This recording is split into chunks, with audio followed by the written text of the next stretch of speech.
હવે જોઈએ સમાચારો વિસ્તારપૂર્વક। ફરી એક વખત ઉત્તરાખંડ પર હાલમાં કુદરતી આફત આવી છે અને ચમોલી વિસ્તારમાં વાદળ ફાટ્યું છે।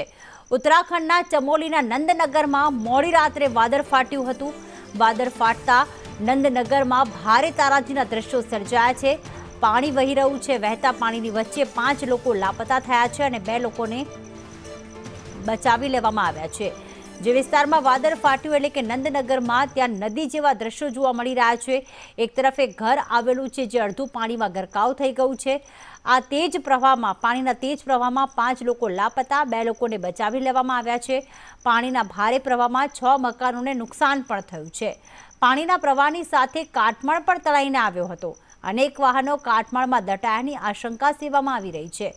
2 દિવસ પહેલા દેહરાદૂનના સહસ્ત્રધારા પાસે પણ વાદળ ફાટ્યું હતું। દેહરાદૂનમાં વાદળ ફાટતા 15 લોકોના મોત થયા હતા અને ફરી એક વખત ઉત્તરાખંડના ચમોલીમાં હવે વાદળ ફાટ્યું છે। આ વખતે ઉત્તર ભારતમાં એમાં ઉત્તરાખંડ આવી ગયું છે, દિલ્હી આવી ગયું છે, આ તરફ જે હિમાચલ પ્રદેશ આવી ગયું, જમ્મુ કાશ્મીર છે। આ તરફના આખા વિસ્તારમાં જ્યારે કુદરતી આફત આવી હોય, માત્ર તારાજી નજરે પડી રહી છે અને એના જ કારણે ચારધામ યાત્રાની વાત હોય કે પછી વૈષ્ણોદેવીની વાત હોય, આ તમામ યાત્રાઓ પર તેની અસર પણ જોવા મળી છે। ભૂસ્ખલન થવું, વાદળ ફાટવા જેવી ઘટનાઓ હવે આમ બનતી જઈ રહી છે।